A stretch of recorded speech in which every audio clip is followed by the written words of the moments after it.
જોતા રહો અમારી YouTube ચેનલ ICE રાજકોટ અને અમારી ચેનલને સબસ્ક્રાઇબ કરો અને બેલ આઇકોન પ્રેસ કરો જેથી દરેક નવા વિડીયોની નોટિફિકેશન મેળવી શકો. નમસ્કાર વિદ્યાર્થી મિત્રો, ICE ના YouTube ચેનલ પર આપ સૌનું હાર્દિક સ્વાગત છે. મિત્રો, આજે આપણે જે ઇમ્પોર્ટન્ટ કરંટ અફેર્સના ટોપિક પર ચર્ચા કરવાના છીએ એ ટોપિક જોઈએ તો પ્રથમ છે સોઇલ હેલ્થ કાર્ડ યોજના. પ્રશ્ન છે કે સોઇલ હેલ્થ કાર્ડ કેવી રીતે, શું યોજના છે? જો સૌથી મહત્વનો ટોપિક છે. કોઈ વિદ્યાર્થી મિત્ર અથવા તો એનો પરિવાર જો ખેતીવાડી સાથે સંકળાયેલો હોય એના માટે સૌથી અગત્યનું સાબિત થશે. તો એક પ્રકારની યોજના ચાલે છે કે જે જમીનની હેલ્થ ઉપરનું એક કાર્ડ આપે છે. તો એના વિશે આપણે માહિતી મેળવવાના છીએ. સેકન્ડ છે બેંકોનું ખાનગીકરણ. જે પબ્લિક સેક્ટરની બેંક હોય ને, જાહેર બેંકો, સરકારી બેંકો, એને પ્રાઇવેટ ખાનગીમાં નિજીકરણમાં કન્વર્ટ કરવાની વાત છે. તો એનાથી ફાયદા શું થાય, નુકસાન શું થાય, કેટલા અંશે એનું ખાનગીકરણ કરવું યોગ્ય છે એની આપણે વાત કરવાની છે. ખૂબ જ મહત્વનો ટોપિક છે મિત્રો.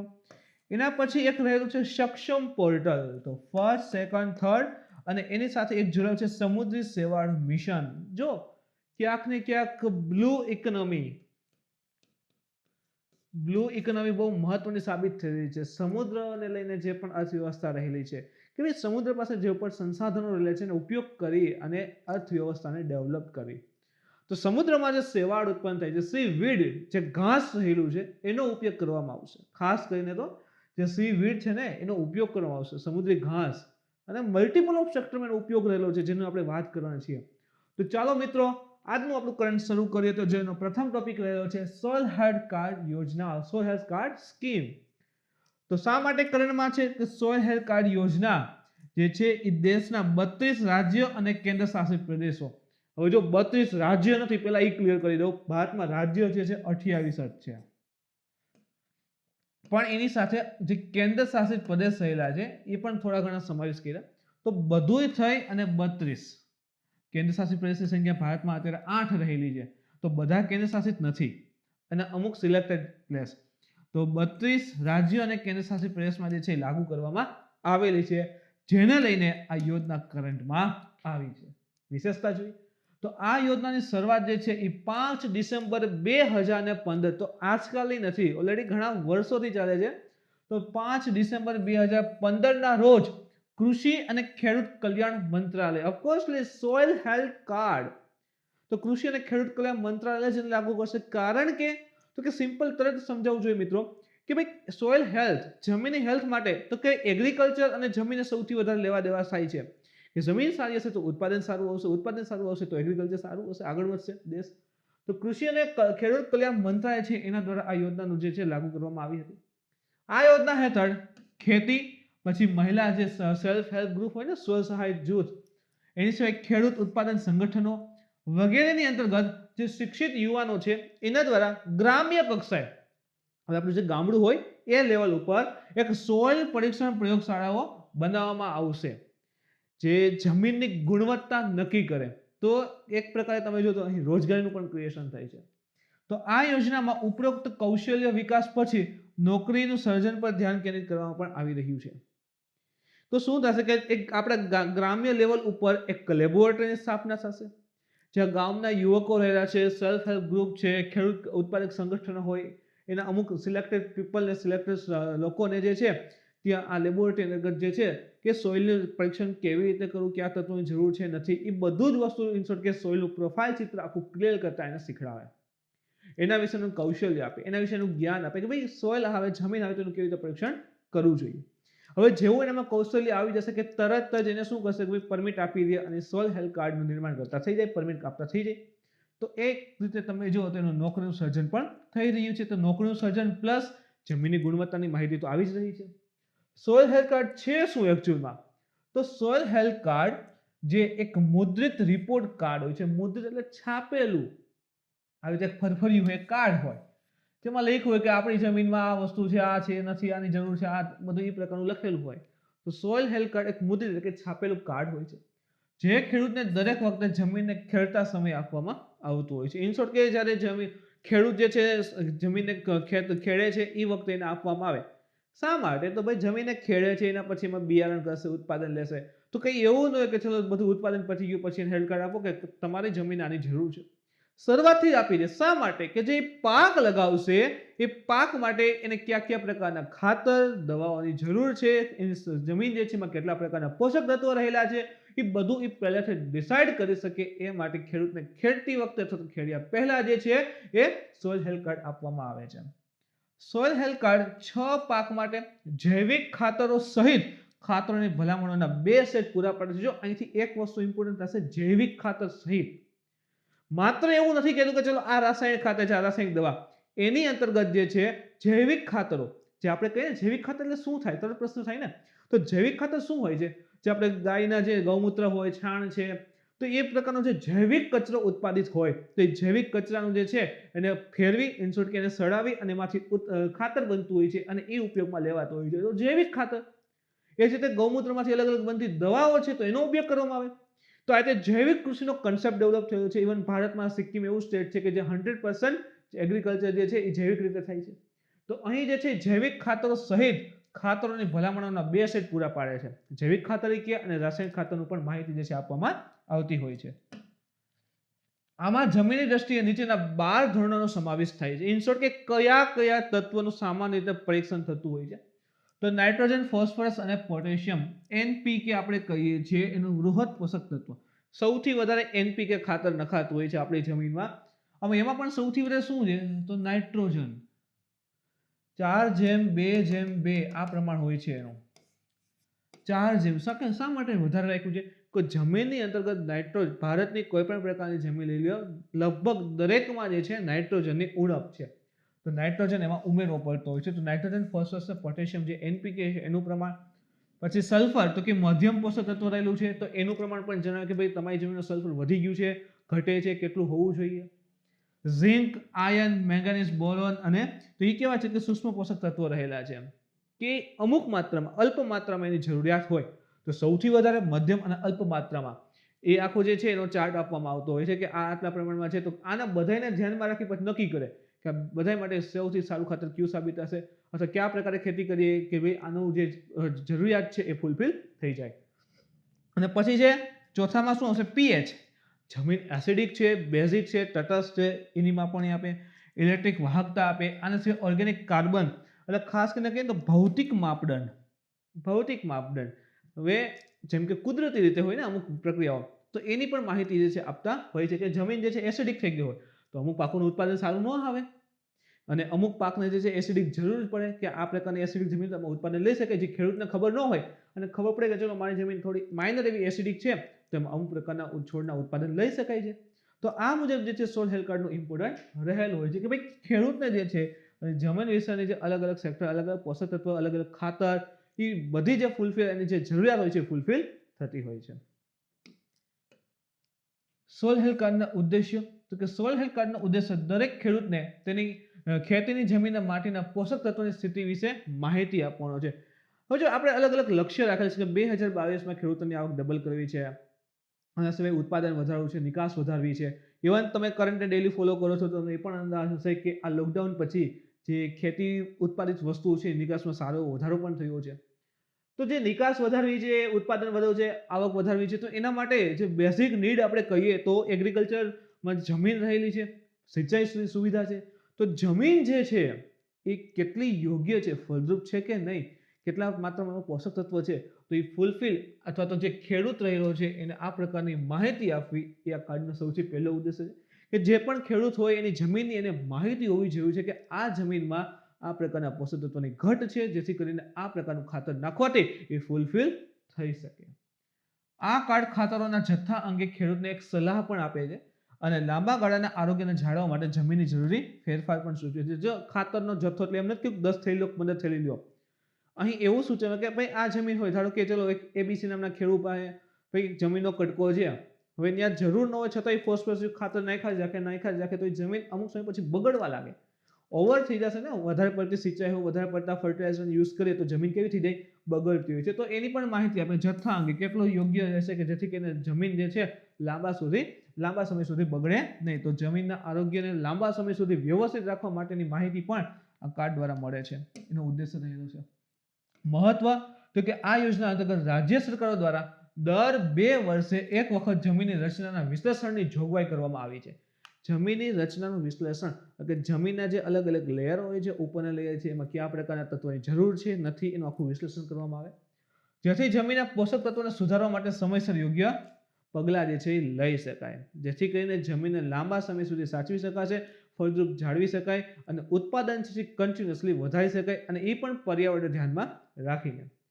માટી આરોગ્ય વ્યવસ્થાપન યોજના અંતર્ગત ખેડૂતો માટે વરદાન સાબિત થઈ છે. આ જે યોજના છે ને માટી આરોગ્ય એટલે કે જે સોઇલ હેલ્થની વાત છે, તો એ યોજના ખેડૂતો માટે એક વરદાનરૂપ સાબિત થઈ છે અને ખેતી સાથે જોડાયેલા યુવાનો માટે રોજગાર પણ પેદા કરી રહી છે. ખેડૂતોને એના જમીનની માહિતી બધી મળી રહી છે, એના ખાતરને બધું નક્કી થાય છે, કયા પાક લેવા એ પણ નક્કી થતું હોય છે. સેકન્ડ થિંગ, એની સાથે રોજગારી પણ છુપાય છે સોઇલ હેલ્થ કાર્ડનું નિર્માણ માટે. અહીં બંને એક સાથે ઉદ્દેશ્ય જે ફૂલફિલ થઈ રહ્યા છે.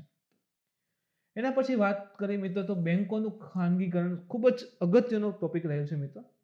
કેન્દ્રીય બજેટ 2021 અંતર્ગત આગામી જે નાણાકીય વર્ષ એટલે કે 2020-21 છે, એમાં બે જાહેર ક્ષેત્ર એટલે ગવર્મેન્ટની હોય એ પ્રકારની પબ્લિક સેક્ટર, તો બે જાહેર ક્ષેત્રની બેંક અને એક જે છે એ સામાન્ય વીમા કંપનીના ખાનગીકરણની ઘોષણા કરવામાં આવી છે. કે બે પબ્લિક સેક્ટર બેંક રહેલી છે એને પ્રાઇવેટમાં કન્વર્ટ કરી છે અને એક વીમા કંપની છે એને પણ પ્રાઇવેટમાં કન્વર્ટ જે છે કરવામાં આવશે, જેને લઈને બેંકોના ખાનગીકરણ પર સવાલ ઉઠી રહ્યા છે. ઇવન જો માર્કેટ આખી અપડાઉન થઈ રહી છે. 1969માં સરકારી માલિકીની બેંકોના રાષ્ટ્રીયકરણના 51 વર્ષ બાદ લેવામાં આવેલા આ પગલાથી ભારતીય બેન્કિંગ ક્ષેત્રમાં ખાનગી ક્ષેત્રની ભૂમિકા વધુ મહત્વપૂર્ણ બનશે.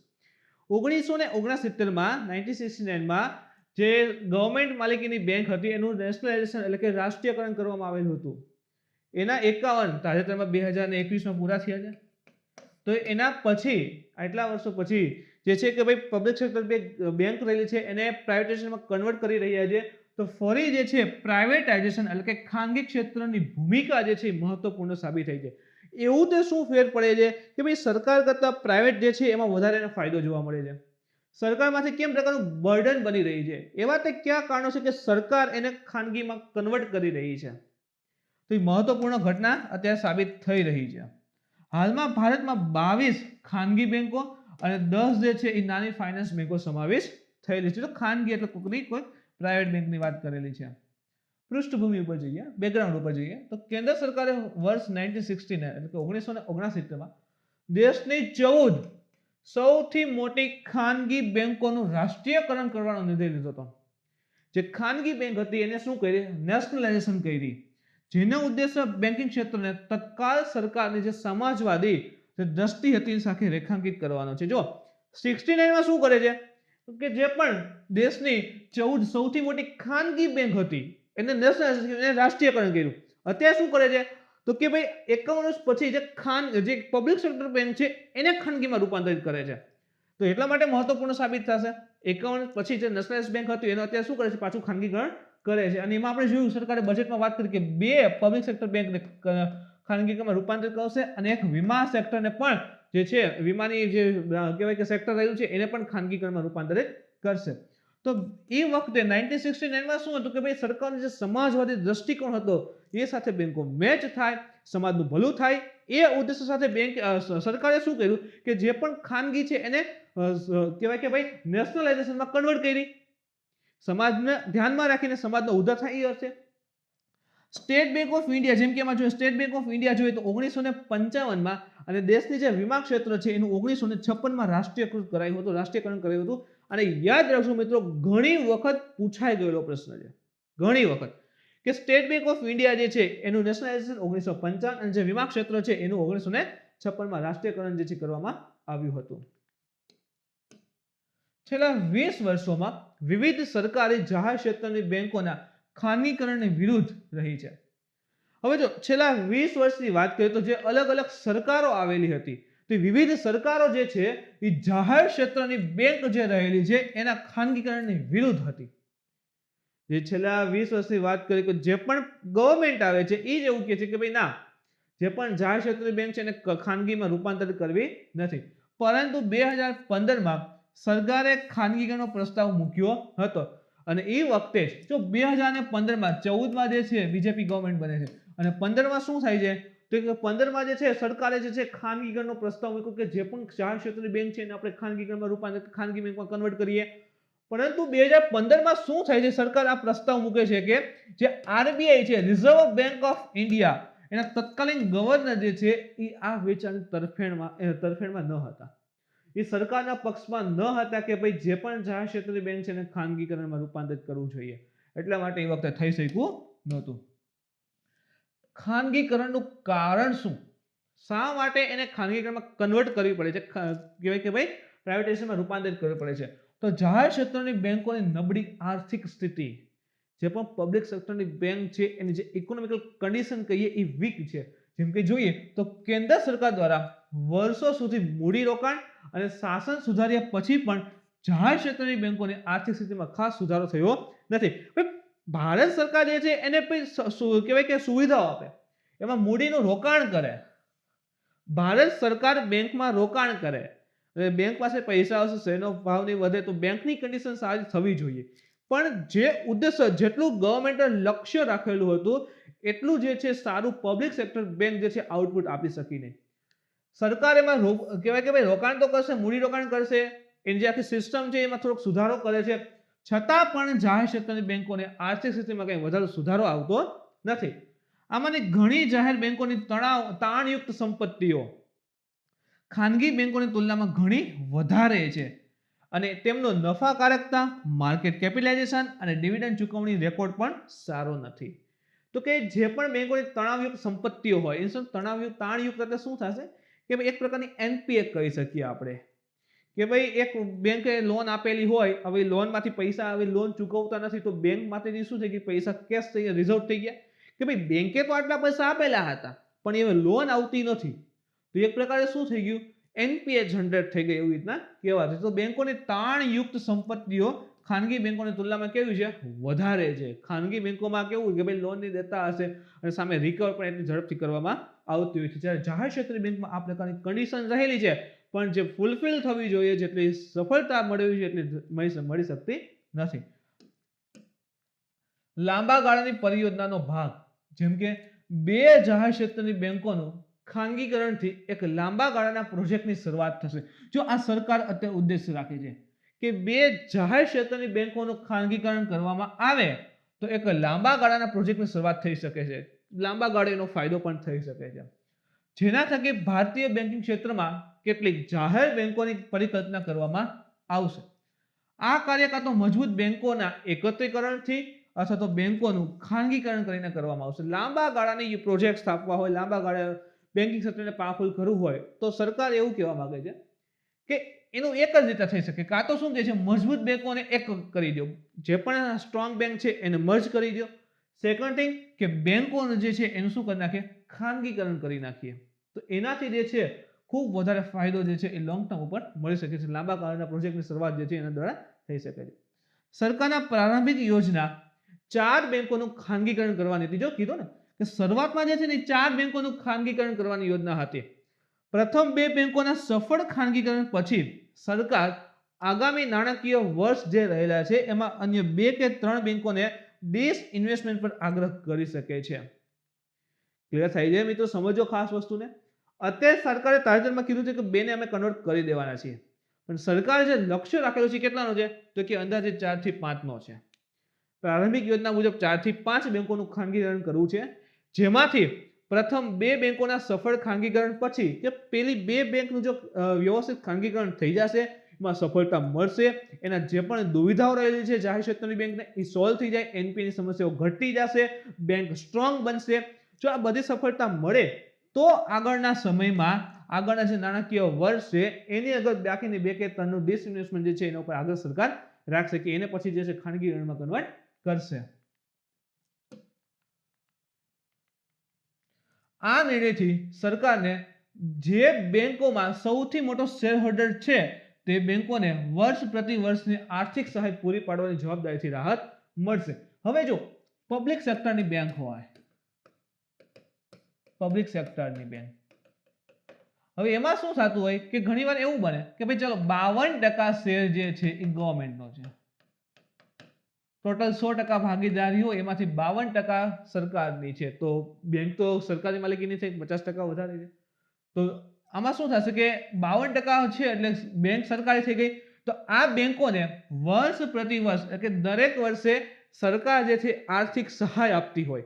હવે આ બેંક જે છે એમાં સરકાર એની ભાગીદારી ઉઠાવી લે અને ખાનગીકરણમાં રૂપાંતર કરી લે તો સરકાર પછી આને સહાય આપવાની જરૂર રહેશે તો કે ના, સરકારને આર્થિક સહાય પૂરી પાડવાની જવાબદારી શું મળી જશે? રાહત મળી જશે. એક આ ફાયદો રહેલો છે. છેલ્લા કેટલાક વર્ષોમાં સરકારે લીધેલા પગલાઓની પરિણામ રૂપે હવે સરકાર પાસે માત્ર ને માત્ર કેટલી? તો કે 12 જ જાહેર બેંક છે. અને અગાઉ કેટલી હતી? કુલ 28 હતી. કુલ 28 હતી. ધીરે ધીરે ખાનગીકરણ કરતા કરતા અત્યારે કેટલી લે છે? હવે 12 જે છે એ જાહેર ક્ષેત્રની બેંક જે છે ગવર્મેન્ટ પાસે રહેલી છે. બેંકોને મજબૂત બનાવવી જોઈએ એના ઉપર તો કે સરકાર મોટી બેંકોને વધુ મજબૂત બનાવવાનો પ્રયાસ કરી રહી છે. આપણે જોયું ને કે ભાઈ ભવિષ્યમાં લાંબી યોજનાઓ, મજબૂત યોજનાઓ બહાર પાડવી હશે તો સરકાર એવું કહે છે કાં તો જે મોટી મોટી બેંક છે એને મર્જ કરી દેવામાં આવે અથવા તો જે પણ પબ્લિક સેક્ટર બેંક છે એને ખાનગીકરણમાં રૂપાંતરિત કરવામાં આવે, ખાનગી બનાવવામાં આવે. અહીં પણ કંઈક એવું કહે છે કે સરકાર મોટી બેંકો જે વધુ મજબૂત બનાવવાનો પ્રયાસ કરી રહી છે અને સાથે ખાનગીકરણ દ્વારા પણ બેંકોની સંખ્યામાં ઘટાડો કરવામાં આવી રહ્યો છે. કે જે પણ પબ્લિક સેક્ટરની બેંક છે એને ધીરે ધીરે ખાનગીમાં રૂપાંતર કરે છે તો પબ્લિક સેક્ટરની બેંક શું થશે? ઘટશે. અને જે પણ મોટી મોટી બેંકો રહે છે બધાને એકત્રીકરણ કરશે તો બેંક જે છે કેવી થશે? વધારે મજબૂત જે છે બનતી જશે. તો બેંકોને મજબૂત બનાવવા ઉપર કે ગવર્મેન્ટ જે છે એ ક્યાંક ને ક્યાંક વિચાર રાખી રહી છે. વિવિધ સમિતિઓને ભલામણો પણ ઇમ્પોર્ટન્ટ છે. એના ઉપર વાત કરીએ તો કેટલીક સમિતિઓએ જાહેર બેંકોમાં સરકારનો હિસ્સો 51% સુધી મર્યાદિત કરવાની દરખાસ્ત કરી છે. 100% ગવર્મેન્ટ હોય તો ઘણી સમિતિ એવું કહે છે કે 100% માંથી 51 જે છે એ ગવર્મેન્ટ રાખે અને 49 જે છે એ અલગને આપે, પ્રાઇવેટ કરી શકે. એટલે 51 ગવર્મેન્ટ હોય તો પાવર ઇન શોર્ટ કે બેંક તો સરકારી છે પરંતુ 49% સુધી ઇન્વેસ્ટમેન્ટ જે છે એ ખાનગી ક્ષેત્ર હોય તો સરકારને ફાયદો થશે. ભાઈ મૂડી રોકાણ હોય અથવા તો વચ્ચે વચ્ચે સહાય આપવાની છે, એનપીએ ની સમસ્યાઓ રહે છે, બધામાં જે છે એને સહાયતા મળી શકશે. જોઈએ અલગ અલગ કમિટીમાં તો કે નરસિંહન સમિતિએ હિસ્સો જે છે સરકારી એ 33% સુધી મર્યાદિત રાખવાની વાત કરી છે.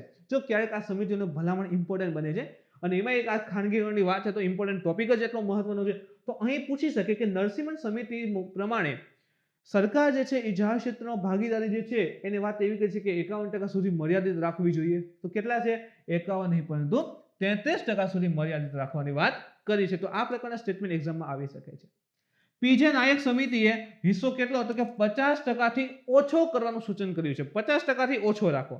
એ પછી સરકાર મુજબ છે કે ભાઈ એને કેટલો રાખવો પણ 50% થી ઓછો રાખો. આરબીઆઈના એક કાર્યકારી જૂથે તાજેતરમાં જ કરંટમાં જ બેન્કિંગ ક્ષેત્રમાં મોટા વ્યવસાયિક ઘરાનાના પ્રવેશનું સૂચન કર્યું છે. જે પણ બિગ ઇન્ડસ્ટ્રીયલાઇઝેશન હોય, કોઈ કહેવાય ને કે ભાઈ પહેલેથી જે છે રીચ પરિવાર રહેલો હોય તો એ મુજબ એવું કહે છે કે ભાઈ એને પણ આ બેન્કિંગ ક્ષેત્રમાં સમાવેશ કરો. બેન્કિંગમાં એની ભાગીદારી પણ વધારો. પર્ટિક્યુલરલી વ્યવસાયિક ઘરાનાના પ્રવેશનું જે છે સૂચન કરેલું છે. કોને? તો કે આરબીઆઈના કાર્યકારી જૂથે જ આવું કીધેલું છે. બેંકોની ચૂંટણી એમાં એમ થાય કે એની ચૂંટણી તો કે યસ જોઈએ એના વિશે તો કે જે બે બેંકોનું ખાનગીકરણ કરવાનું છે. આપણે જોયું કે ભાઈ ટોટલ 4 જેટલી છે એમાંથી પ્રથમ 2 સક્સેસ જશે એના પછીના જે નાણાકીય વર્ષ છે એમાં બાકીના 2 ઉપર જે છે સરકાર ડિસઇન્વેસ્ટમેન્ટ કરશે. તો પ્રથમ જે 2 બેંકોનું ખાનગીકરણ કરવાનું છે તેની પસંદગી જે છે એ પૂર્વ નિર્ધારિત પ્રક્રિયા દ્વારા કરવામાં આવશે. એટલે કે પહેલેથી જે પ્રક્રિયા ચાલે છે એના મુજબ એ 2 બેંકોની પસંદગી કરશે. જેમાં બેંકોની જે ભલામણ જે છે એ કોણ? તો કે નીતિ આયોગ દ્વારા કરવામાં આવશે. યાદ રાખજો બેંકોની ભલામણ કોણ કરશે? તો કે નીતિ આયોગ કરશે. અને વિનિવેશને સચિવોના જૂથ દ્વારા, વિનિવેશ એટલે કે ભાઈ એના જે કોસ્ટિંગ સરકારની રહેલી છે એ દૂર કરી અને ખાનગીમાં કેટલો એનો ખર્ચો લાગે. ધારો કે 100 રૂપિયા સરકારની મૂડી હોય, આ બેંક રહેલી છે, બેંક ચાલે છે, એમાં ધારો કે સરકારનો ટોટલ રૂપિયા ગણીએ તો 100 રૂપિયા થયા. સમજવાનું છે, એક્ઝામ્પલ છે. આ સરકારી ક્ષેત્રે જે 100 રૂપિયા થયા તો એને ખાનગીમાં કન્વર્ટ કરે તો કેટલામાં દેવું ન દેવું? તો વિનિવેશ જે પણ સરકારનું ઇન્વેસ્ટ છે એને ડિસઇન્વેસ્ટમાં કન્વર્ટ કરવું છે. સરકારે જે પૈસા રોક્યા હતા એને હવે દૂર કરવા છે, પાછા ખેંચવા છે. તો એના વિશે કે કેટલા હોવા જોઈએ, ન હોવા જોઈએ, કેટલું એનું યોગ્ય દર રહેશે તો એ જે છે એક સચિવો જે હશે એનું જૂથ દ્વારા, અને ત્યારબાદ વૈકલ્પિક પદ્ધતિ એ છે એ મંત્રીઓના જૂથ દ્વારા જે છે એ ધ્યાનમાં લેવામાં આવશે, રજૂ કરવામાં આવશે. તો એ 3 અલગ અલગ વસ્તુ કે બેંકોને ભલામણ નીતિ આયોગ કરશે, આના સિવાય સરકાર જે ડિસઇન્વેસ્ટમેન્ટ કરવાનું છે એ સચિવોના જૂથ દ્વારા, અને વૈકલ્પિક જે પદ્ધતિઓ હશે કે ભાઈ આ નહીં તો આ કેટલા અંશે યોગ્ય છે તો એ કોને તો મંત્રીઓ દ્વારા કરવામાં આવશે. જાહેર ક્ષેત્રની બેંકોને લગતી સમસ્યાઓ, ક્યાં દુઃખ છે જાહેર ક્ષેત્રની બેંકોને? તો એક તો છે સૌથી મોટું દુઃખ non performing asset NPA. NPA જે છે એ પબ્લિક સેક્ટર બેંકમાં વધતી જ જાય છે. એની સામે ખાનગી બેંક હોય તો એટલી બધી NPA પબ્લિક સેક્ટર બેંકની સામે ઓછી છે. તો જાહેર ક્ષેત્રની બેંકોમાં ખાનગી બેંકો કરતા નોન પરફોર્મિંગ એસેટ NPA જે છે એ કેવી છે? એનું પ્રમાણ ખૂબ જ વધારે છે. પરંતુ પાછલા થોડા સમયમાં આ માત્ર ઘટવાનું શરૂ થયું છે. જ્યાં સુધી ઇન શોર્ટ કે તમે જો NPA નોન પરફોર્મિંગ એસેટ મેં તો તમને કીધું એમ કોને કહેવાય? તો કે જો ABC નામની એક બેંક છે, એને XYZ નામના પર્સનને જે છે ભાઈ 1000 રૂપિયાની લોન આપી હતી. હવે આ પર્સને જે છે એને કીધું કે ભાઈ હું 100 રૂપિયાના 10 હપ્તા ભરી દઈશ, અને જે વ્યાજ સાથે દઈ દઈશ કે દર વર્ષે હું દર મહિને 110 રૂપિયા ભરીશ, એટલે કહેવાય કે 100 રૂપિયા વ્યાજ આપી દઈશ. એ રીતે ચલો એક હપ્તો ભરે છે, 2 હપ્તા ભરે છે, 3 ભરે છે, પણ ચોથા હપ્તાથી આપતા નથી. તો એ ધીરે શેમાં કન્વર્ટ થતી જશે? તો કે NPA માં કન્વર્ટ થતી જાય. નોન પરફોર્મિંગ એસેટ એવી સંપત્તિઓ જે કોઈ કામમાં આવતી નથી. એવી સંપત્તિ ને પૈસા રોકાઈ ગયા હોય કે એ હવે કોઈ કામમાં આવતા નથી, એને કઈ ઉપયોગ લઈ શકાતો નથી. આપી દીધા છે તો હવે શું કરવું, કેવી રીતે રિકવર કરવું? તો એના માટેનો વાત બધી હાલશે, કેસ આ તે બધા એક્ટ છે. તમને એમ થાય કે એક્ટ દ્વારા લઈ તો શકાય ને, તો એક્ટ છે એ બધું છે ધીરે વસ્તુ છે, પણ એ સમય દરમિયાન તો એ NPA બની ગઈ ને ગવર્મેન્ટની, આ બેંકની, તો એ રીતે NPA જનરેટ થતી હોય છે. તો NPA જે છે એ પબ્લિક સેક્ટર બેંકની ખૂબ વધારે છે એઝ કમ્પેર ટુ જે કહેવાય ને પ્રાઇવેટમાં જે બેંક રહી છે. પણ ધીરે પબ્લિક સેક્ટરની બેંકમાં પણ ઘણા સુધારો આવી રહ્યા છે, અલગ એક્ટ રહેલા છે. તો એના દ્વારા છેલ્લા કેટલાક સમયમાં NPA ની માત્રા શું થઈ છે? પબ્લિક સેક્ટર બેંકની ધીરે હવે ઘટાડો થઈ રહ્યો છે. કોરોનાના રોગચાળાની અસર પણ આવી છે. જેમ કે કોરોના વાયરસ રોગચાળાને લગતી નિયમનકારી છૂટ હટાવ્યા પછી હવે કોરોનામાં તમને ખબર છે કે જે પણ હપ્તાની બધું હોય તેમાં છૂટ આપવામાં આવેલી હતી. ઓફકોર્સલી ગવર્મેન્ટે આપવી પણ પડે કે ઓલરેડી જે છે ભાઈ ઉદ્યોગ ધંધા બધું ઠપ હતું, તો જે તે વ્યક્તિ હોય તો એને ભાઈ ટાઈમ ટુ ટાઈમ જે છે હપ્તો ન ચૂકવી શકે, વ્યાજમાં રાહત આપવી પડે. તો સરકારે જે છે એના જે નિયમનકારીમાં જે પણ છૂટ આપી હતી એ હટાવી. કોરોના સમય દરમિયાન છૂટ આપી હતી એ પછી સરકાર દૂર કરે છે. એના પછી બેંકોની NPA જે છે ને એમાં વધારો થવાની ધારણા રહેલી છે. હવે થોડા સમયથી હટાવેલી છે કે જે પણ આ કહેવાય કે ભાઈ છૂટ આપતા હતા, હપ્તો જે છે 10 ને બદલે 15, 20, 25 વોટેવર એક મહિનો પાછળ ભરો તો એના ઉપર વધારે વ્યાજ નહોતા રહેતા, બધી સુવિધા આપતા હતા. તો હવે શું કરશે સરકાર? ધીરે કોરોનાના રસી આવે છે, બધું ઠીક થયું છે, નોર્મલ કન્ડિશન આવી રહી છે, તો બધી જે સરકારે છૂટ આપેલી હતી હટાવશે. છૂટ હટાવે છે ધીરે તો શું થશે કે NPA જે છે ને એ વધવાની શક્યતા રહેલી છે. NPA વધવાની શક્યતા રહેલી છે.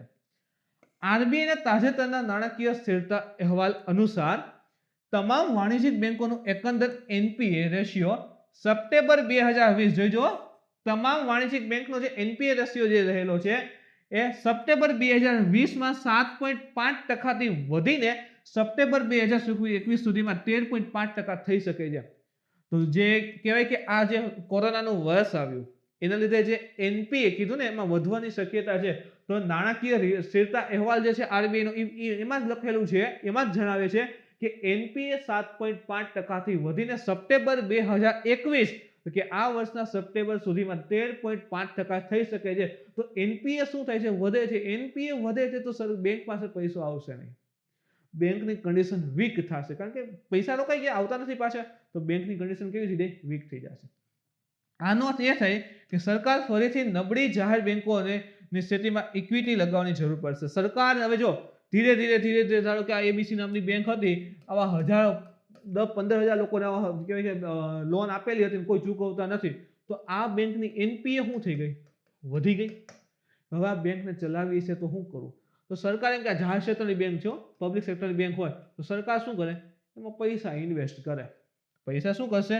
ઇન્વેસ્ટ કરશે, ઇક્વિટી લઈ આવશે, એમાં પૈસા લઈ આવશે. પૈસા આવશે તો સરકાર એમાં પૈસા તો નાખવા જ જશે, તો સરકાર એક પ્રકારનું રોકાણ થયું. તો આ મુજબ જે છે સરકારને પણ પ્રોબ્લેમ જે છે એ રહેલો છે. ખાનગી ક્ષેત્ર સાથે સંબંધિત સમસ્યાઓ. હવે એવું પણ નથી કે આ બધાથી રસ્તો જે છે ખાનગી સૌથી સારો. ખાનગી સેક્ટર સાથે પણ કેટલીક સમસ્યાઓ હોય છે. જેમ કે પબ્લિક સેક્ટરની બેંકને બધીમાં ખાનગી કરશું તો ક્યાંક ને ક્યાંક સમસ્યાઓ તો આવશે. જેમ ફાયદા હોય એમ નુકસાન પણ હશે. જેમ કે ખાનગી ક્ષેત્ર સંબંધિત સમસ્યાઓ પર વાત કરીએ તો ઔદ્યોગિક ક્રેડિટ અને રોકાણ નિગમ એટલે કે ICICI બેંકના જે મેનેજિંગ ડિરેક્ટર હતા અને ચીફ એક્ઝિક્યુટિવ ઓફિસરને શંકાસ્પદ લોન આપવા બદલ દૂર કર્યા હતા. તો જો ICICI એના જે મેનેજિંગ ડિરેક્ટર કહેવાય એને શંકાસ્પદ લોન કહેવાય ને કે ભાઈ ઔદ્યોગિક ક્રેડિટ ને રોકાણ નિગમ ICICI બેંકે એના જે મેનેજિંગ ડિરેક્ટર શું કરે છે શંકાસ્પદ લોન આપે છે કે લોન મેળવવા માટે જે પણ એસેટ ને બધું રાખવું પડે ને એમને તો આપણે બેંકમાં જઈએ આપણે એમ કહીએ કે ચલો 10 લાખની લોન આપી દો આપણને ન આપે. એના માટે બધા પુરાવા જોઈએ, દસ્તાવેજ જોઈએ, આ તે બધા સાક્ષી જોઈએ. તો અહીં જે છે એવું કહે છે કે ICICI બેંકના ડિરેક્ટર હતા એને કંઈક શંકાસ્પદ રીતે કે ભાઈ કોઈનો ફાયદો થાય અથવા તો એને પોતાનો પ્રોફિટ રહે એ મુજબ જે છે કાર્ય કરી અને લોન આપવાની વાત કરી હતી. તો એને એના પદ ઉપર તરત દૂર કર્યા. યસ બેંક એના ચીફ એક્ઝિક્યુટિવ ઓફિસર જે છે એને રિઝર્વ બેંક દ્વારા કોઈ એક્સટેન્શન આપવામાં આવ્યું ન હતું અને હવે તેને વિવિધ એજન્સીઓ દ્વારા તપાસનો સામનો પણ કરવો પડી રહ્યો છે. એક્સટેન્શન આપવામાં આવ્યું નહોતું RBI દ્વારા અને છતાં એને કહેવાય કે ભાઈ પોસ્ટ ઉપર હતા CEO કાર્ય કરી રહ્યા હતા, લોન આપતા હતા. તો હવે શું કરે છે RBI આદેશ આપ્યો છે કે ભાઈ ક્યાં ક્યાં તપાસે કઈ એજન્સી બધું એની ઉપર સર્ચ કરે છે કે કોને કોને લોન આપી છે ને બધું. પણ RBI એને જો એક્સટેન્શન નથી આપતી છતાં એની પોસ્ટ ઉપર બની ગઈ. તો આ પ્રકારની ઘટનાઓ કરે છે. લક્ષ્મી વિલાસ બેંકને ઓપરેશનલ સમસ્યાઓનો સામનો કરવા પડ્યો અને તાજેતરમાં સિંગાપોરની જે DBS બેંક છે એમાં એનું મર્જર થયું છે. તો તમે જો ખાનગી ક્ષેત્ર સાથે પણ સંબંધિત સમસ્યાઓ છે. ઇવન આપણે જોતા હોઈએ છીએ અલગ અલગ પ્રકારના ફ્રોડ થાય છે પ્રાઇવેટાઇઝેશન બેંકની અંતર્ગત જે છે. તો આ મુજબ જાહેર ક્ષેત્રની બેંકની સામે ખાનગી ક્ષેત્ર બેંકની આ સમસ્યાઓ પણ રહેલી છે. જો અલગ અલગ ફ્રોડ કેટલા થાય છે તમને પણ ધ્યાન હશે જ, કહેવાની જરૂર પણ નથી. તો આ ફ્રોડ પાછળ ક્યાંક ને ક્યાંક એના ઉદ્દેશ્ય હોય છે, ક્યાંક એનો પણ ફાયદો હોય છે. તો આ બધી સમસ્યાઓ પણ ખાનગી ક્ષેત્રમાં રહેશે. હવે આ ફ્રોડ કઈ 100-200 રૂપિયાના 1000-10 લાખના એવા હોતા નથી, ખૂબ મોટા છે તમે જાણો છો. તો આટલો મોટા ફ્રોડ થાય તો એ પણ દેશની ઇકોનોમીને ઝટકો તો લાગવાનો જ છે. તો આ મુજબ જેમ જાહેર ક્ષેત્રમાં કંઈક નુકસાન છે તો એ ખાનગી ક્ષેત્રમાં પણ નુકસાન છે. સામે જાહેર ક્ષેત્રમાં ફાયદો છે તો ખાનગી ક્ષેત્રમાં પણ ક્યાંક ને ક્યાંક ફાયદો રહેલો છે. NPA રેકોર્ડિંગમાં ઘટાડો. હવે જેમ કે રિઝર્વ બેન્કે 2015માં જ્યારે બેંકોની સંપત્તિ ગુણવત્તાની સમીક્ષાને આદેશ આપ્યા ને એ વખતે યસ બેંક સહિત ખાનગી ક્ષેત્રની ઘણી અન્ય બેંકોની NPA ના અહેવાલમાં શું થયો હતો ઘટાડો જે છે જોવા મળ્યો. ઓકે, એટલે ધીરે ધીરે શું થાય છે કે RBI જે છે આદેશ આપે છે કે ભાઈ એની જે પણ સંપત્તિની ગુણવત્તા છે એની સમીક્ષા કરો. ઇન્સ્ટોટ કે એની જે લોન ને બધું આપે છે એની પાસે જે એસેટ છે બેંકની એસેટ જે છે એની સમીક્ષા કરો, એની ગુણવત્તાની સમીક્ષા કરવાનું કહે છે. ત્યારે યસ બેંક સહિત ખાનગી ક્ષેત્રની ઘણી બધી બેંકોની જે NPA જે છે એમાં શું જોવા મળ્યો હતો ઘટાડો છે જોવા મળ્યો હતો. તો એક ફાયદો પણ દર્શાવેલો છે કે ભાઈ ખાનગી ક્ષેત્રથી જે NPA જે છે એ ઘટે છે. એના પણ યાદ રાખી શકો. એક એક્ઝામ્પલના તોરમાં મિત્રો અહીંયા રાખેલો છે. એના પછી મિત્રો ઇમ્પોર્ટન્ટ ટોપિક જે છે કે સક્ષમ પોર્ટલ અને સમુદ્રી સેવા મિશન PFAC. વાત કરીએ શા માટે કરંટમાં છે તો કે તાજેતરમાં તકનીકી માહિતી આગાહી અને એસેસમેન્ટ કાઉન્સિલ જેને આપણે TIFAC કહીએ છીએ, technology information forecasting and assessment council TIFAC, એ બે નવી ટેકનિકી પહેલ ઇનિશિયેટિવ, એક સક્ષમ નામની એક જોબ પોર્ટલ અને એક સમુદ્ર સેવાળની વ્યવસાયિક ખેતી અને તેના પ્રશંસન માટે સીવીડ મિશન, સીવીડ, જો સીવીડ એટલે આ રીતે થશે, સી અને વીડ મિશન જે છે શરૂ કરવાની વાત જે છે કરેલ છે. તો TIFAC છે એને એવું કીધું બે ઇનિશિયેટિવ લઈને આવે છે. સમજો મિત્રો, બે ઇનિશિયેટિવ લઈને આવે છે. એક શું છે સક્ષમ, એક જે છે સક્ષમ પોર્ટલ છે. સક્ષમ શા માટે તો કે જોબને લઈને, નવી જોબ વિશે માહિતી જે છે કૌશલ્ય પ્રાપ્ત યુવાનો હોય તો એને જોબ મળી રહે, એની તમામ પ્રકારની અપડેટ મળી રહે એ માટે સક્ષમ ઇનિશિયેટિવ આવે છે. સેકન્ડ શું આવે છે સમુદ્રી શેવાળની વ્યવસાયિક ખેતી.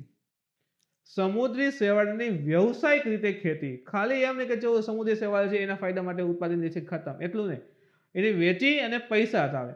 તો સમુદ્ર સેવાની વ્યવસાયિક ખેતી અને તેના ઉપર જે પણ પ્રસંસ્કરણ એટલે કે એના ઉપર જે પણ પ્રોસેસની થાય છે એના માટે એક સીવીડ મિશન એનો જે છે શુભારંભ જે છે કરવામાં આવ્યો છે, જેને આખો ઇસ્યુ જે છે કરંટમાં છે. તો આપણે અહીં બે વસ્તુ ભણશું મિત્રો, એક છે સક્ષમ પોર્ટલ અને એક આવશે સીવીડ મિશન. સીવીડ એટલે સમુદ્રી ઘાસ. આપણે જાણીએ ને મૂવીને માં જોતા હોય તો ઓલા તરતા હશે સ્કૂબા ડાઇવિંગ કરતા તો ઘાસ ને એવું જોવા મળતું હતું, સમુદ્રી ઘાસ. ટીફેકની રચના આપણે જેના દ્વારા શરૂ કરાયા છે ઇનિશિયેટિવ આ બંને, એની પણ વાત કરીએ.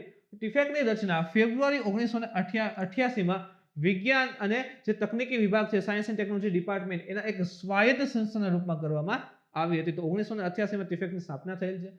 તે ભારતમાં અત્યાધુનિક તકનીકનું મૂલ્યાંકન કરવા, જે પણ મોડર્ન ટેકનોલોજી છે, નવી ટેકનોલોજી ડેવલપ થઈ છે તેનું મૂલ્યાંકન કરવું અને મહત્વપૂર્ણ સામાજિક આર્થિક ક્ષેત્રમાં ભાવિ તકનીકી વિકાસ અને નિર્ધારિત કરવાનું કામ કરે છે.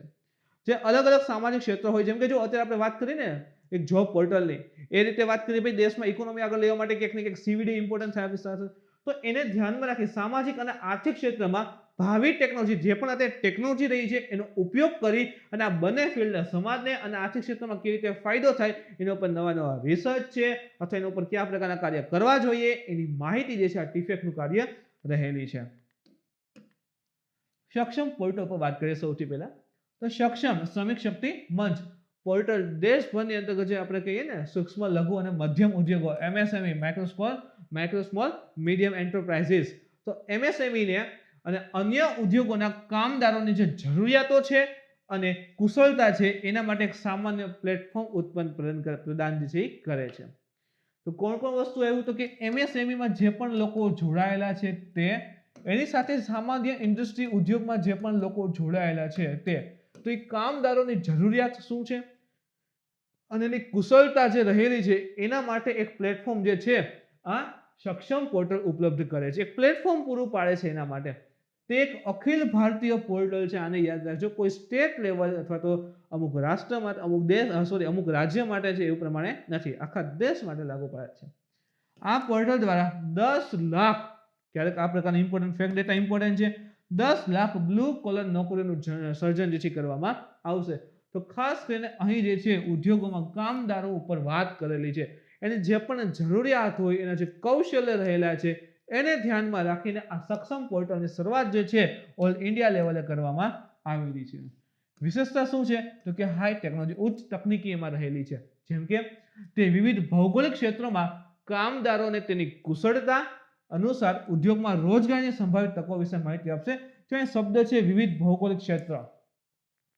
સપોઝ કે એક ABC નામનો વ્યક્તિ હોય, એ ફરે છે મધ્યપ્રદેશમાં રહે છે, તેની પાસે જે પણ કૌશલ્ય હશે એ આધારે મધ્યપ્રદેશની અંતર્ગત જ એને રોજગારી પ્રાપ્ત થાય એ પ્રકારની વસ્તુ અથવા રોજગારીની સંભાવનાની તકો જે છે એના વિશે માહિતી આપશે. સપોઝ કે એને કોઈ પ્રોગ્રામ, કોઈ સોફ્ટવેરનું જ્ઞાન હોય તો કોમ્પ્યુટરની ક્યાં જરૂરિયાત હશે એની માહિતી આપશે.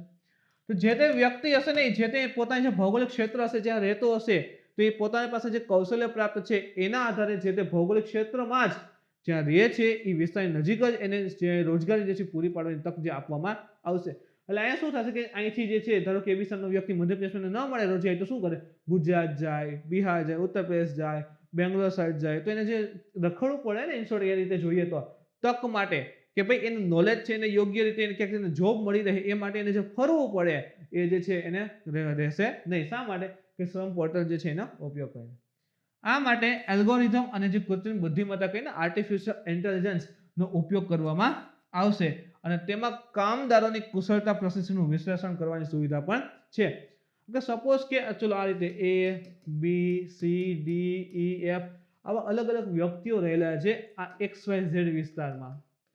અહીં જે પણ એની કૌશલ્યતા હશે એમાં એને લખેલી હશે. ધારો કે અહીંયા એક કંપની છે PZ નામની, એ કંપનીને જે પણ રિક્વાયરમેન્ટ હશે, હવે એ રિક્વાયરમેન્ટ પ્રમાણે આમાં જે પણ ફૂલફિલ થતા હશે તરત જ એલોકેટ કરશે કે તમે આ કંપની માટે યોગ્ય છો, તમારી કુશળતા જે છે, તમારી પાસે જે કૌશલ્ય છે એને ફૂલફિલ કરે છે, તમે અહીં જોબ પ્રાપ્ત કરી શકો છો. તો આ મુજબ જે છે વિશ્લેષણનું કાર્ય જે છે આર્ટિફિશિયલ ઇન્ટેલિજન્સના એલ્ગોરિધમના આધારે કરવામાં આવે છે. તો આપણે જોયું ને કે ટેકનોલોજીનો યુઝ કરે છે, તો આ રીતે ટેકનોલોજીનો યુઝ કરે છે.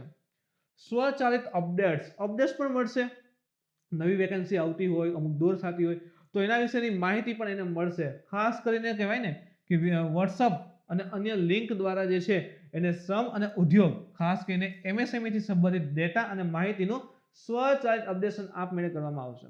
ઓટોમેટિક આ એપ જે છે કહેવાય કે અપડેટ થઈ જાય અને એના વિશે જે પણ રજિસ્ટ્રેશન કરાવેલું હોય એને બધાને જે છે નવી નવી ઇન્ફોર્મેશન જે છે એ મળતી રહેશે. લાભ શું થશે તો કે આ પોર્ટલ કામદારો અને તેની કુશળતા વિશે સીધું MSME અને અન્ય એમ્પ્લોયરને માહિતી પ્રદાન કરવામાં પણ મદદ કરશે. સપોઝ કે PZ આપણે કંપની જોઈ હતી કે એને જરૂર હોય કે ચલો કોમ્પ્યુટર ઓપરેટર જેને વ્યવસ્થિત આવડતું હોય એની મારે જરૂર છે અને ઓલા લિસ્ટમાં કોઈ વ્યક્તિએ કોમ્પ્યુટર ઓપરેટરની વ્યવસ્થા સોફ્ટવેર બધું શીખેલું છે તો તરત જ એને લાયક બનશે તો તરત જ એને જોબ જે છે મળી જશે. તો PZ ને ગોતવા ન જવા પડે વ્યક્તિઓને અને વ્યક્તિઓને કંપની ગોતવા ન જાય તરત જ એની સામે મદદ કહેવાય કે ભાઈ હાજર થઈ જશે. આ પોર્ટલથી નજીકના MSMEમાં નોકરીની તક આપીને કામદારોના સ્થળાંતરમાં ઘટાડો કરી શકાય. જોઈએ ને આપણે ખાસ કરીને જ્યારે લોકડાઉન સ્થિતિ આવી ત્યારે જોવા મળતું હતું કે કામદારો અલગ અલગ જગ્યાથી પોતપોતાના રાજ્યમાં ચાલીને જતા આખી સ્થિતિ આપણે જોયેલી હતી. તો એક ત્યાંથી એ પણ ઉદ્દેશ સામે આવ્યો કે અહીંથી જુઓ એ વસ્તુ એક બીજી પણ સાબિત કરી કે ભાઈ ઘણા બધા લોકો પોતાનું રાજ્ય છોડીને અન્ય રાજ્યમાં સેટ થયેલા હોય છે. તો એ પણ પ્રોબ્લેમ આવે છે.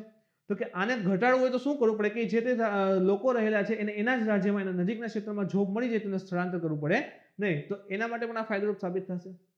આ ઉદ્યોગમાં કામદારોની જરૂરિયાતો માટે વચેટિયાઓ અને ઠેકેદાર પરની પરાધીનતા દૂર થશે. કહીએ ને વચ્ચે કે ભાઈ કોઈ વ્યક્તિ હોય એમ કે હું તમને જોબ દઈશ મને આટલા ટકા દેવાના આટલા પૈસા દેવાના એ બધા જે છે એ દૂર થઈ જશે. શું કામ અહીંયા ડાયરેક્ટ કંપની અને જે પણ કામદાર રહેલા છે એની કુશળતા પ્રમાણે એના કૌશલ્ય પ્રમાણે ડાયરેક્ટ જોબ એલોકેટ થશે. અન્ય સંબંધિત પહેલ છે આ પ્રકારની તો કે શ્રમ શક્તિ પોર્ટલ આદિજાતિ બાબતોનું મંત્રાલય દ્વારા, પછી એક છે અસીમ પોર્ટલ તો કૌશલ્ય વિકાસ અને સાહસિક મંત્રાલય માટે, અને એક છે NMIS ડેશબોર્ડ જે નેશનલ ડિઝાસ્ટર મેનેજમેન્ટ ઓથોરિટી છે. તો આ પણ કામદારો માટે જે કહેવાય ને યોગ્ય જરૂરિયાતો રહેલી છે કૌશલ્ય છે એને લઈને અલગ અલગ જે પહેલ જે છે ચાલે છે. એના પછી આપણે વાત કરીએ એમાં મિત્રો C weed mission. C weed mission સમુદ્રી ઘાસ જે રહેલું છે એને લઈને મિશન. શા માટે બેકગ્રાઉન્ડ એના વિશે પહેલા બેકગ્રાઉન્ડ જોઈએ તો સીવીડનું વૈશ્વિક ઉત્પાદન, સીવીડ એટલે સમુદ્રી ઘાસ એને મગજમાં બેસાડ્યું છે મિત્રો.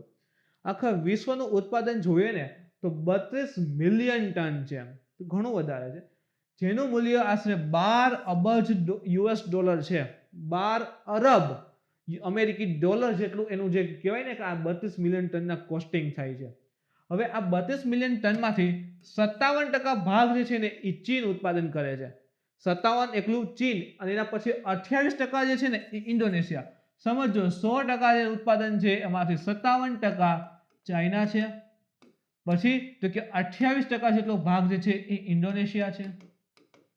અને આપણી વાત કરીએ દક્ષિણ કોરિયા અને ભારત તો જે સાઉથ કોરિયા છે સાઉથ કોરિયા જે રહેલું છે એનું 0.01 અને આપણું ઇન્ડિયા જે છે એનું ઉત્પાદન 0.02% રહેલું છે.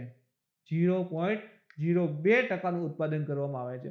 હવે વિચાર કરો આપણે જાણીએ છીએ 7516.6 કિલોમીટર લાંબી કોસ્ટ લાઇન છે. આટલો લાંબો દરિયા કિનારો છે, પાણીની સુવિધા રહેલી છે અને છતાં આપણે સીવીડના ઉત્પાદનમાં પાછળ છીએ. તો એનું ઉત્પાદન વધારવા માટે અત્યારે સીવીડ મિશન છે શરૂ કરવામાં આવેલું છે. સીવીડ ખેતીના ઘણા ફાયદા હોવા છતાં ઘણા બધા ફાયદા છે આપણે એ પણ જોશું કારણ કે સૌથી મહત્વનો ટોપિક આ પણ સાબિત થશે. અને અત્યારે જો અલગ અલગ જે ઘટનાઓ ઘટી રહી છે ગ્લોબલ વોર્મિંગની વાત છે ક્યાંક ને ક્યાંક એને કંટ્રોલ કરવામાં મહત્વપૂર્ણ સાબિત થશે. તો ઘણા બધા ફાયદા હોવા છતાં ભારતમાં વ્યાપારી વાવેતર દક્ષિણ પૂર્વ એશિયન દેશોની જેમ યોગ્ય પાયે કરવામાં આવતું નથી. જ્યાં ઇન્ડોનેશિયા એ બધા દેશો ઉત્પાદન કરે છે એટલા અંશે આપણે અહીંયા સીવીડનું ઉત્પાદન સમુદ્રી ઘાસનું ઉત્પાદન કરવામાં આવતું નથી. મિશન વિશે માહિતી મેળવીએ. તેને રાષ્ટ્રીય અર્થવ્યવસ્થાને વેગ આપવાની દિશામાં સીવીડનું વ્યાપારી વાવેતર અને મૂલ્ય સંવર્ધન માટે શરૂઆત કરવામાં આવી છે. દેશની ઇકોનોમી ખાસ કરીને યાદ રાખો મિત્રો બ્લુ ઇકોનોમી. બ્લુ એટલે કે સમુદ્રને લઈને વાત કરે છે કે સમુદ્રની અંદર જે પણ વસ્તુ સમાવેશ થાય છે સાથે જે પણ વસ્તુ જોડાયેલી છે એનો ઉપયોગ કરી અથવા તો એના દ્વારા દેશની અર્થવ્યવસ્થાને વેગ આપવો, દેશની અર્થવ્યવસ્થામાં ફાળો આપવો, દેશની અર્થવ્યવસ્થાને સ્ટ્રોંગ કરવી. તો તે રાષ્ટ્રીય અર્થવ્યવસ્થા છે એને વેગ આપે છે. દેશની ઇકોનોમીને વેગ આપવા માટે જે કહેવાય ને કે ભાઈ સીવીડ ઘાસનું ઉત્પાદન છે અને એની સાથે એનું મૂલ્ય સંવર્ધન માટેની શરૂઆત જે છે એ અત્યારે કરવામાં આવી છે. આ મિશનમાં નીચેની પ્રવૃત્તિઓ સમાવેશ છે. મિશનમાં શું શું કરવામાં આવશે તો કે આર્થિક રીતે ફાયદાકારક સીવીડની ખેતી માટે 1 હેક્ટરથી વધુ ક્ષેત્રમાં ભારતના દરિયાકાંઠાના વિસ્તારમાં એક મોડેલ ફાર્મની સ્થાપના કરવી. જો આ સેન્ટેન્સ બને કે ભાઈ આ મિશનની અંતર્ગત એક મોડેલ ફાર્મની સ્થાપના કરવામાં આવશે તો કે યસ મોડેલ ફાર્મ, અને એક શબ્દ આવ્યો કે ભાઈ ફાયદાકારક સીવીડ. ફાયદાકારક એટલે કે ભાઈ જ્યાંથી ગ્લોબલ વોર્મિંગ પર્યાવરણ દ્રષ્ટિએ પણ ફાયદો થતો હશે એને કંટ્રોલ કરવા માટે, અને બીજી વસ્તુ તો કે પૈસાકીય એટલે આર્થિક રીતે પણ ફાયદો થશે, વિશ્વની બજારમાં એની માંગ હોય. તો એ પ્રકારના સમુદ્રી ઘાસની ખેતી કરવા માટે 1 હેક્ટરથી વધુ ક્ષેત્રમાં ભારતના જે દરિયા કિનારે રહેલા છે એ વિસ્તારમાં એક મોડેલ ફાર્મની સ્થાપના કરવામાં આવશે. એક મોડેલ ખેતી માટે આખું જે ફાર્મ હશે ને સમુદ્રની અંદર બનાવવાનું છે, તો એવું તો નહીં કે સમુદ્ર ઉપર માટી પાથી દો, તો સમુદ્રના તળિયા આખું જે ફાર્મ બનાવવું પડે, તો એ પ્રકારની સ્થાપના જે છે કરવામાં આવશે. દેશમાં આર્થિક રીતે ફાયદાકારક સીવીડની મોટા પાયે વાવેતર કરવા માટે બિયારણ પૂરા પાડવા સીવીડ નર્સરીની સ્થાપના કરવી. હવે કીધું કે આર્થિક રીતે જ્યાંથી પૈસો વધારે મળે, પાછું પર્યાવરણને પણ ફાયદો થાય, એ મુજબ જો એ પ્રકારના સીવીડનું ઉત્પાદન લેવું હોય તો સારામાં સારા બિયારણ જોશે.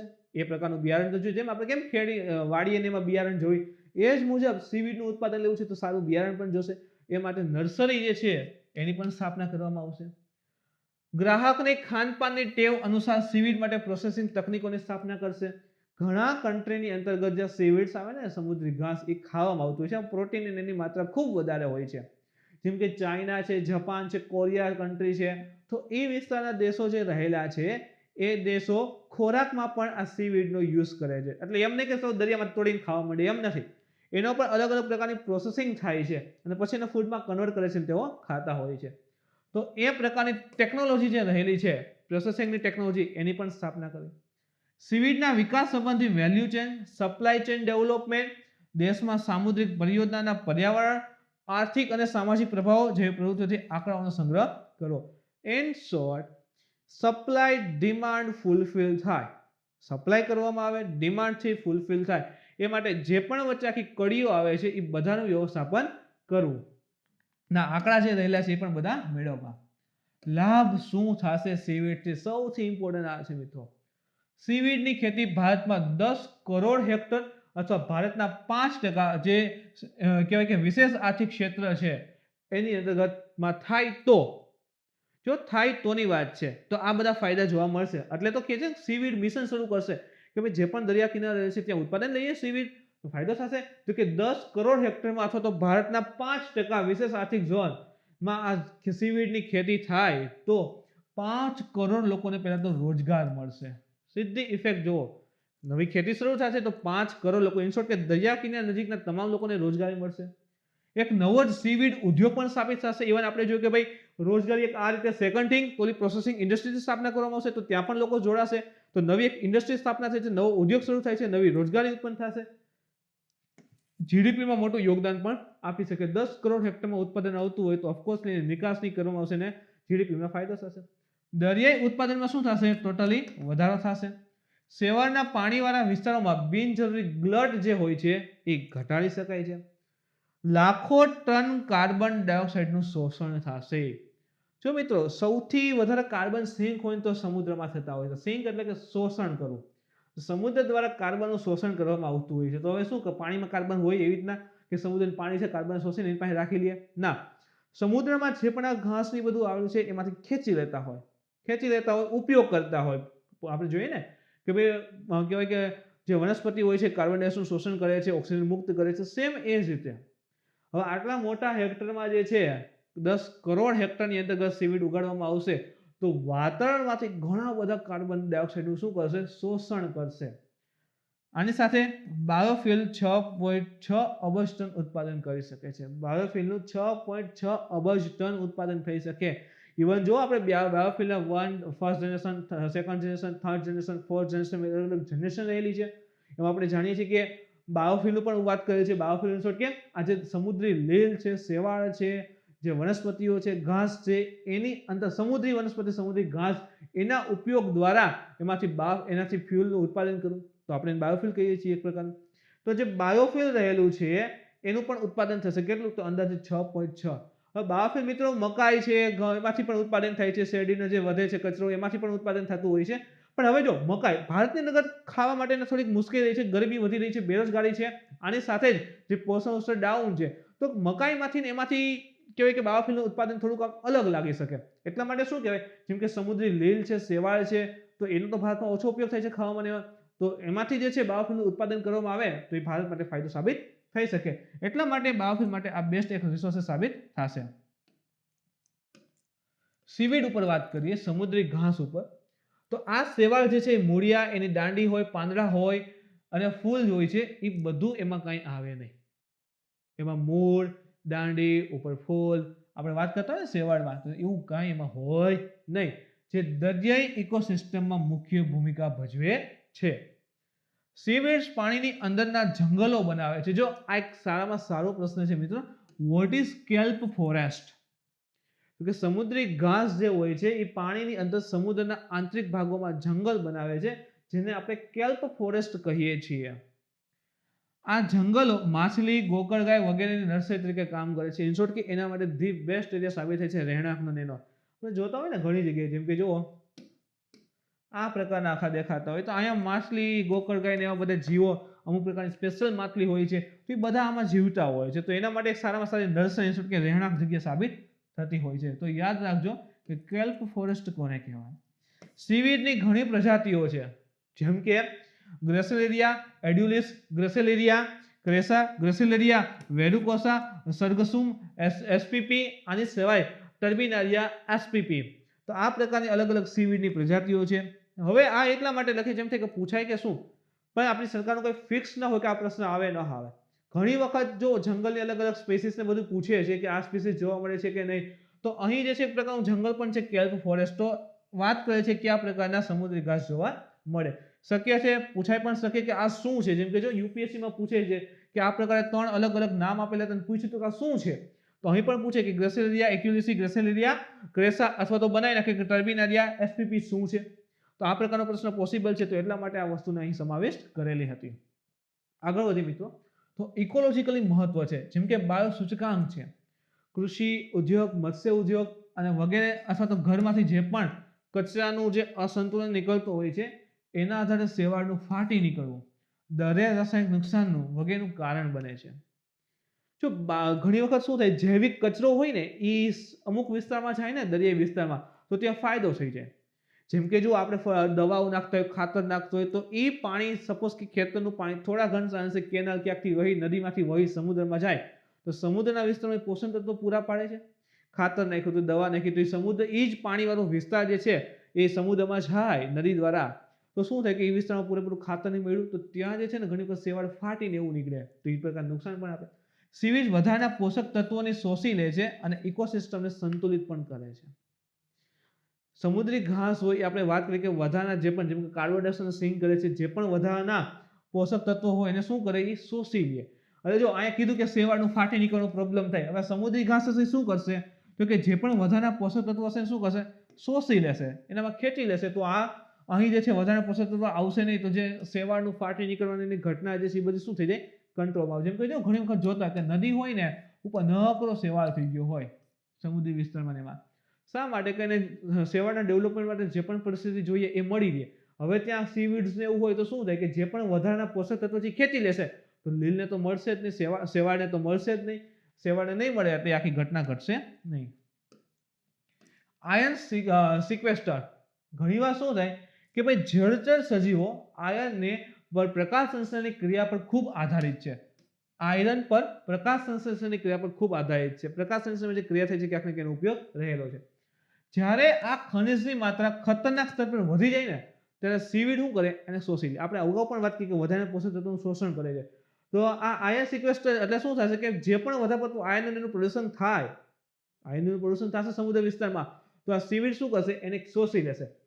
એટલે કે એનાથી દરિયાઈ ઇકોસિસ્ટમને નુકસાનથી બચાવશે. વધારે પડતું પ્રોડ્યુસ થાય તો એ બગાડે જ મિત્રો. તો વધારાનું જે પણ પ્રોડ્યુસ થશે એને ખેંચી લેશે અને આખી ઇકોસિસ્ટમ છે એને બચાવશે. દરિયાઈ ઇકોસિસ્ટમમાં જોવા મળતી મોટા ભાગની ભારે ધાતુઓ જે છે એ પણ સીવીડ દ્વારા શોષાઈ જાય છે. દરિયાને સ્વચ્છ રાખવાનું પણ કાર્ય કરે છે. ઓક્સિજન અને પોષક તત્વોના સપ્લાયર પણ રહેલા છે. જેવી રીતે શોષણ કરે છે એ જે ઓક્સિજનને એનું પોષક તત્વો શું કરે છે, દરિયામાં ભેળવે છે. જેમ કે જો કાર્બન ડાયોક્સાઇડ શું કર્યું, શોષણ, તો ખોરાકને બધું નિર્માણ કરશે અને ઓક્સિજન મુક્ત કરશે. એ ઓક્સિજન દરિયાના પાણીમાં ભળશે તો દરિયાઈ જીવસૃષ્ટિને ફાયદો થશે. એ રીતે પોષક તત્વો ઘણા રહેલા છે એ પણ શું કરે છે, મુક્ત કરે છે દરિયાના પાણીમાં, જેથી કરીને ખાસ કરીને કાર્બનિક પોષક તત્વો પૂરા પાડે છે પાણીની અંદર. તો એનો ફાયદો જે છે અન્ય જીવ અથવા તો અન્ય તત્વો રહેલા હોય એને મળતો હોય છે. હવામાન પરિવર્તન ઘટાડવામાં ભૂમિકા, જેમ કે હવામાન પરિવર્તન ઘટાડવામાં સીવીડ્સની મહત્વપૂર્ણ ભૂમિકા છે. કુલ દરિયામાં માત્ર 9% હાજર શેવાળમાંથી દર વર્ષે લગભગ 53 અબજ ટન કાર્બન ડાયોક્સાઇડ ગ્રહણ કરે છે. આખા દરિયામાં માત્ર 9% હાજર શેવાળ છે. આખા દરિયામાં 9%. હવે એ 9% શેવાળ આખા વિશ્વનો 53 અબજ ટન કાર્બન ડાયોક્સાઇડ ગ્રહણ કરે છે. તો વાતાવરણમાંથી ગ્રીનહાઉસ ગેસીસ ઘટાડે છે, કાર્બન ડાયોક્સાઇડનું શોષણ કરે છે. સામે ફાયદો પણ એ જ કે ભાઈ કાર્બન ડાયોક્સાઇડનું શોષણ કરી ઓક્સિજન બનાવે છે, ઓક્સિજન જે છે પાણીમાં મુક્ત કરે છે. એટલે કાર્બન ડાયોક્સાઇડ શોષણ માટે સીવીડ વાવેતર જે છે એ દરિયાઈ વનીકરણ તરીકે કરી શકાય. દરિયાઈ વનીકરણ, જમીન ઉપર કેવી રીતે વનીકરણ કરીએ આપણે, જંગલો બધું, તો એ રીતે દરિયાની અંતર્ગત સીવીડનું ઉત્પાદન, તો દરિયાઈ વનીકરણ, અને એના દ્વારા કાર્બનનું જે પ્રમાણ જે છે એને કંટ્રોલમાં લાવી શકાય. અન્ય ઉપયોગિતા પણ રહેલી છે, જેમ કે ખાતર તરીકે અને જળચર ઉછેરના ઉત્પાદનમાં મદદરૂપ થઈ શકે. પશુઓને સીવીડ ખવડાવવાથી તમામ મિથેનનું જે ઉત્સર્જન થાય છે ને, જે આપણે કહીએ ને વેસ્ટ નીકળે છે પશુની અંતર્ગત, એ મિથેનમાં ઉત્સર્જન છે કંટ્રોલમાં આવી જાય. તેઓને તટબંધના રૂપમાં સમુદ્ર કિનારાઓના ખવાણથી પણ બચાવી શકાય. જો ધારો કે આ સમુદ્ર કિનારો હોય તો આ શું હોય, ત્યાં મોજામાં આવે અને સમુદ્ર કિનારે અહીંયા પથ્થરોનો એને તોડતા હોય. હવે આ વિસ્તારમાં જે છે સમુદ્રી ઘાસનું ઉત્પાદન કરવામાં આવે તો શું થાય કે અહીં સમુદ્રી ઘાસ હશે, અહીંયા જેવું ભટકાશે એટલે એની જે મોજાની તીવ્રતા હોય ને એ ઓછી થઈ જાય. બીજી વસ્તુ કે અહીંની જે જમીન ને હોય ને એને સમુદ્રી ઘાસ પકડી રાખે થોડા ઘણા અંશે, એટલે અહીંથી જે જમીનનો ઘસારો થવો જોઈએ એને શું થઈ જાય, ઓછો થઈ જાય. તો મિત્રો આ હતું આજનું કરંટ અફેર્સ. આજના લેક્ચરમાં તમને કંઈ ડાઉટ હોય, ક્વેરી હોય તો તમે કોમેન્ટ કરીને જણાવી શકો છો.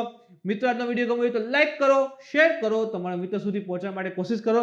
કાલે ફરી મળીશું નવા ટોપિક સાથે. Thank you.